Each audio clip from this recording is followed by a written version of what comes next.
Hello. कल हमने जैव विविधता के बारे में पढ़ा था। आज जैव विविधता का दूसरा पार्ट है। जैव विविधता की डेफिनेशन पढ़ ली थी और जैव विविधता का शब्द किसने दिया था, इसको प्रचार प्रसार करने का काम किसने दिया था। इस तरह के आधार पर मैंने कल बताया था कि जैव विविधता 3 प्रकार की होती हैं। और पढ़ते हैं। किसी जैव विविधता की बार फिर रिपीट करता हूँ। किसी क्षेत्र में पाए जाने वाले जीवों की विभिन्न प्रजातियों को पाया जाना जैव विविधता कहलाता है। जैव विविधता शब्द W.J. रोजिन ने दिया था। जैव विविधता के प्रचार प्रसार करने का काम विलियम एडवर्ड विल्सन ने किया था तथा स्तर के आधार पर बताया था मैंने आनुवंशिक जैव विविधता, जाति जैव विविधता और पारिस्थितिक जैव विविधता। आनुवंशिक जैव विविधता में हम लोगों ने पढ़ लिया था कि एक ही जाति के जीवों के बीच में जो पाई जाने वाली विविधता होती है आनुवंशिक जैव विविधता कहलाती है। आज हम लोग जाति जैव विविधता के बारे में पढ़ेंगे। जाति जैव विविधता के बारे में पढ़ेंगे। जाति जैव विविधता के बारे में जाति जैव विविधता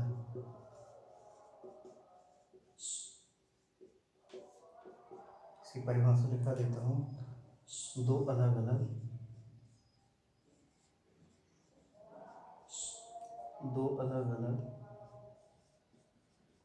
क्षेत्रों के दो अलग अलग क्षेत्रों के जीवों की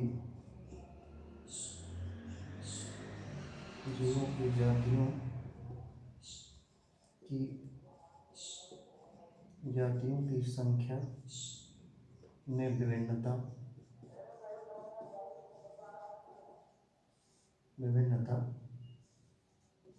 जाति जैव विविधता कहलाती है। जाति जैव विविधता कहलाती है।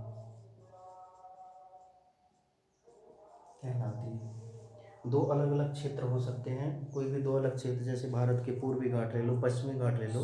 इसमें जो जाति के आधार पर भिन्नता पाई जाती है, जैसे पश्चिमी घाट की तुलना में पूर्वी घाट में जैव विविधता कम होती है, जबकि पश्चिमी घाट में जैव विविधता अधिक होती है। उदाहरण के रूप में समझा दे सकता हूँ। जैसे भारत के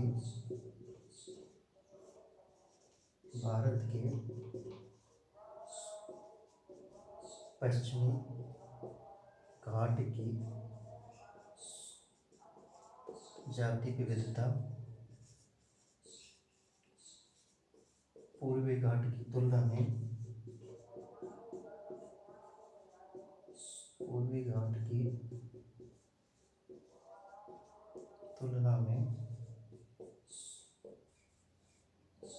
बहुत ज़्यादा होती है।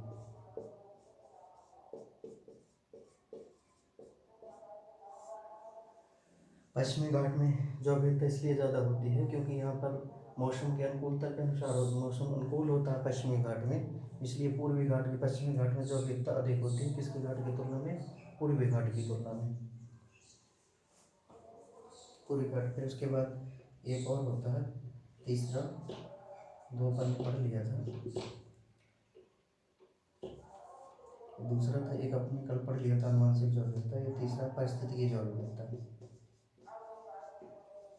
पारिस्थितिकी जैव विविधता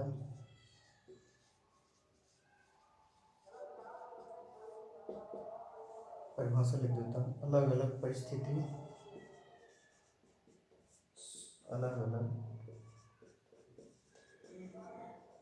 परिस्थितिकी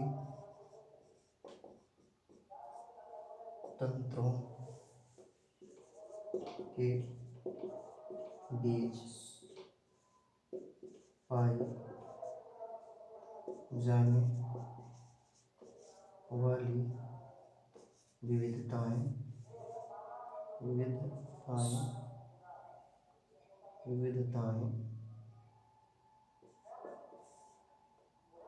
कहलाती हैं।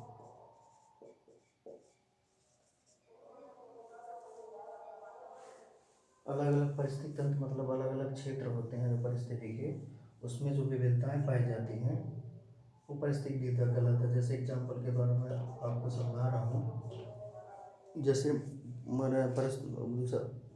एग्जाम्पल के द्वारा ऐसे समझना कि वन क्षेत्रों की अपेक्षा वन क्षेत्रों में जैव विविधता अधिक होती है मरुस्थलीय क्षेत्रों की अपेक्षा। जैसे वन क्षेत्रों की परिस्थितिकी वन क्षेत्रों की परिस्थितिकी जैव विविधता मरुस्थल से अधिक होती है। मरुस्थल से अधिक होती है। तो इतना समझ में आओ हो गया। मिटा देता हूँ करके।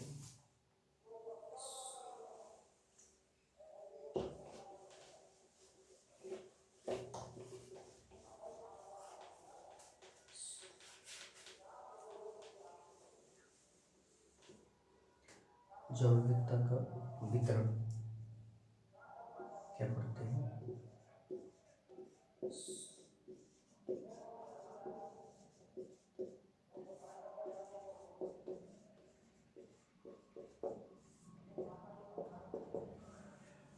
दो भिन्न विभिन्न क्षेत्रों में जैव विविधता का वितरण कभी भी समान नहीं होता। यदि दो भिन्न क्षेत्र हैं तो उसमें जैव विविधता हमेशा दोनों में अलग अलग होगी।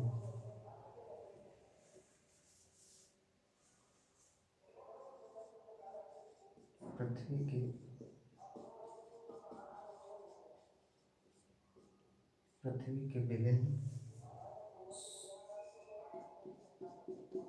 क्षेत्रों में जैव विविधता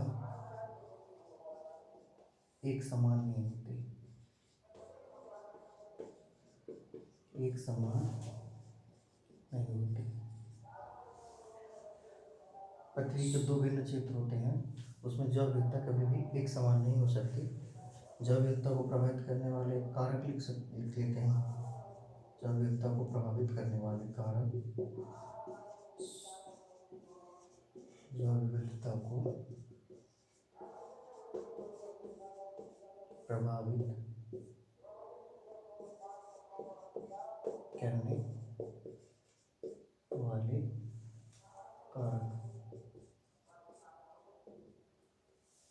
तीन प्रकार के होते हैं।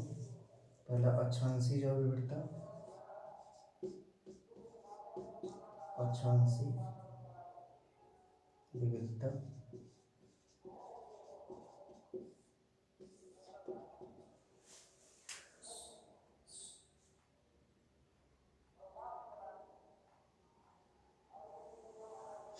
अक्षांशीय विविधता।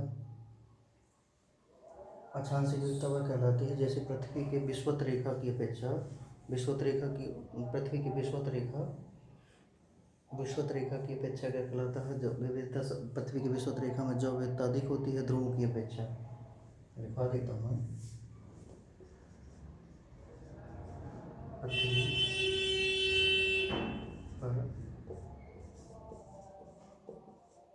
पृथ्वी पर विषुवत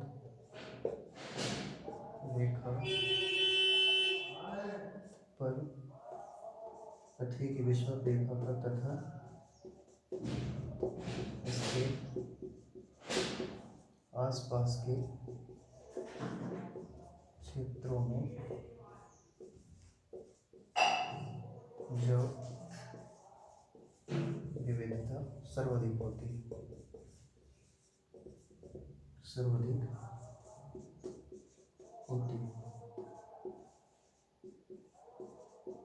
ध्रुवों की ओर जाने पर जैव विविधता कम हो जाती है।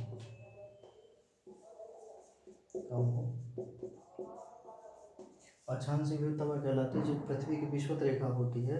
इस क्षेत्र में विषुवत रेखा पर जैव विविधता अधिक होती है जबकि ध्रुव पर जैव विविधता कम होती है। विषुवत रेखा पर जैव विविधता क्यों अत्यधिक होती है इसके बारे में आगे समझा रहा हूँ मैं कैसी होती है।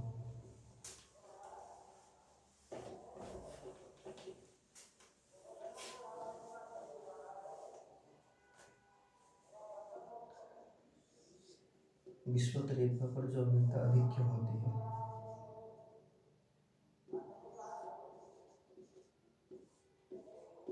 विषुवत रेखा पर वर्षा विषुवत रेखा पर जैव विविधता इसलिए अधिक होती है क्योंकि साल भर वर्षा होती रहती है तथा वहाँ पर जीव जंतु एवं प्राणी शाकाहारी जंतु होते हैं, जबकि ध्रुव पर ऐसा नहीं होता। देख लो, पूरे वर्ष भर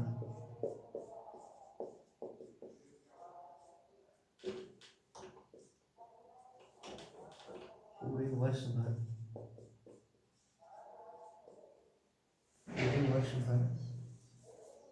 वर्ष भर तेज संवहनी बारिश होती रहती है।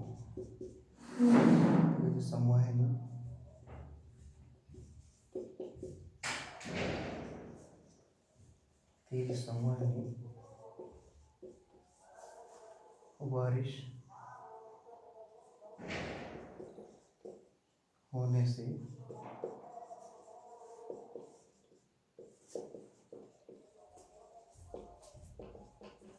प्रकाश संश्लेषण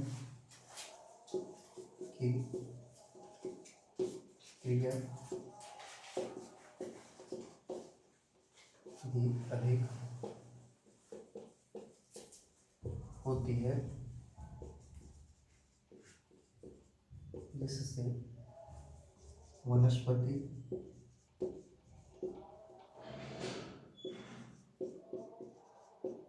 शाकाहारी जीवों व मांसाहारी जीवों की प्रचुरता अधिक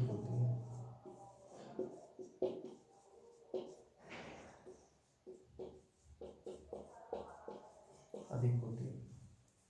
एक और एग्जाम्पल शब्द है ना, विषुवत रेखा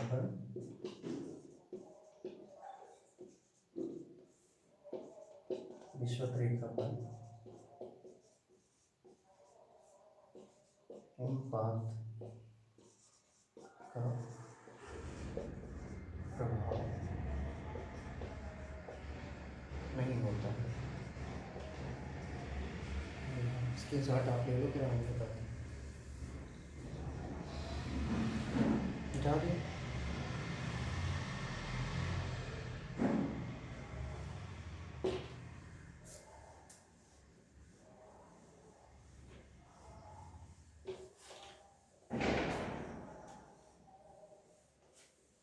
तीसरा और लिख लेना इसमें,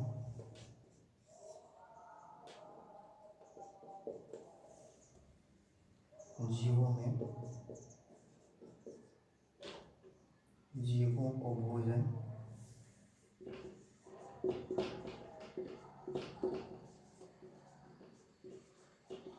आवास हैबिट की प्रचुरता होती है। यहाँ पर प्रचुरता होती है। उसके बाद एक और क्षेत्र होता है, इसे जाति विविधता कहते हैं।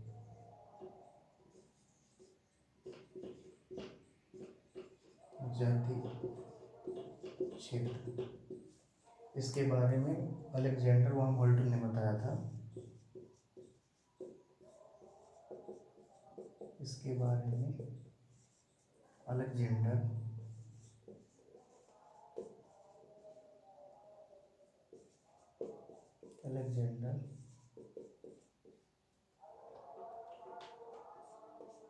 वॉन हमबोल्ट ने बताया।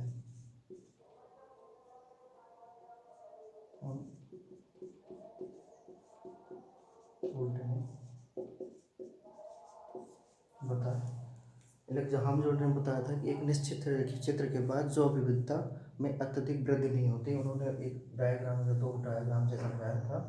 एक डायग्राम ये हो गया, क्षेत्र का वितरण ऐसे रहता है जाति के आधार पर। इस क्षेत्र में जब विविधता अधिक पाई जाएगी तो इस क्षेत्र में कम, यहाँ पर और अधिक पाई जाएगी।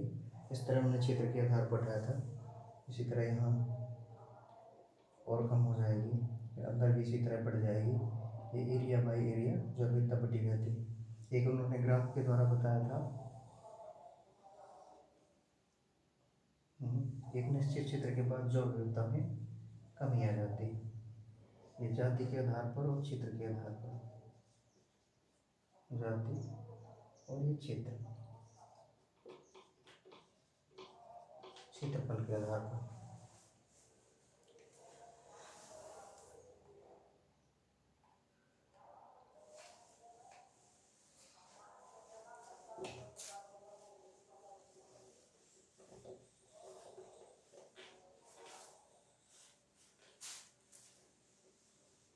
वॉम हमबोल्ट ने क्या कहा था उसके बारे में लिख लो।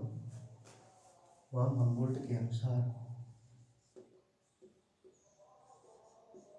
वॉम हमबोल्ट के अनुसार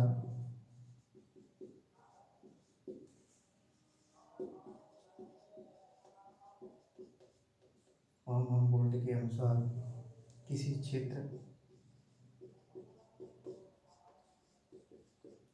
क्षेत्र में जीवों की, किसी क्षेत्र में जीवों की जातियों की संख्या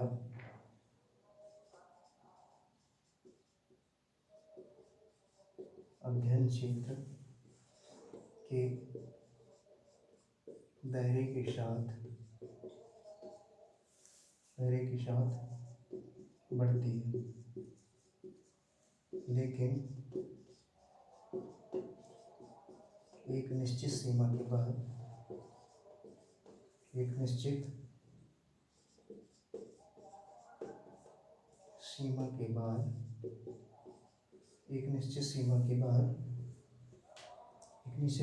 बाद जीवों की जातियों में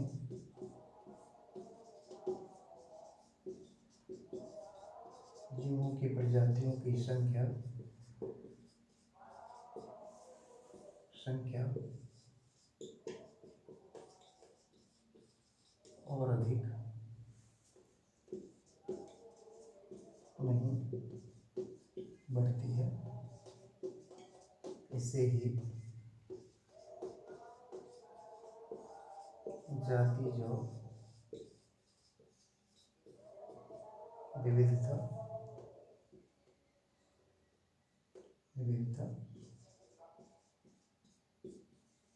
कहते हैं।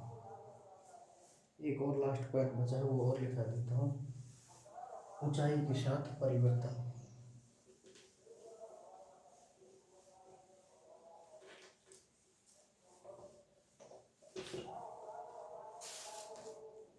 तीसरा क्या बचा है? ऊंचाई के साथ परिवर्तन।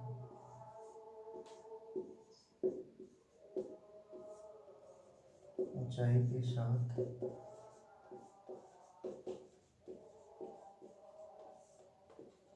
परिवर्तन लिखवा देता हूँ। जैसे जैसे हम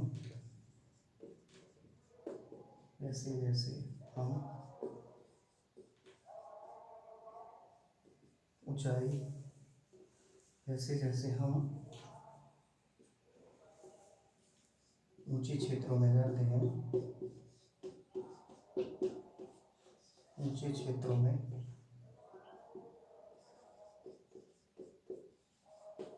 जाते हैं तो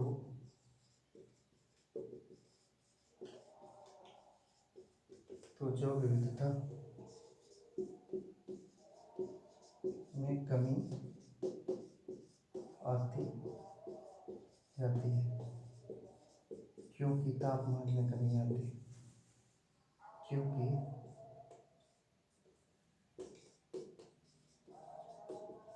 क्योंकि तापमान में भी तेजी से कमी आती है। जैसे जैसे पहाड़ी क्षेत्र है ऊपर की ओर जाते हैं तो उसमें किस में कमी आ जाती है? तापमान में कमी आ जाती है। तो ऊंचाई वाले क्षेत्रों में जाते हैं तो ऊंचाई क्षेत्र में तापमान कम हो जाता है। तापमान कम हो जाने से कारण जैव विविधता में भी क्या आ जाती है? कमी आ जाती है, क्योंकि जिस वातावरण के प्रति जीव अनुकूलित होते हैं वो वातावरण नहीं मिल पाता है।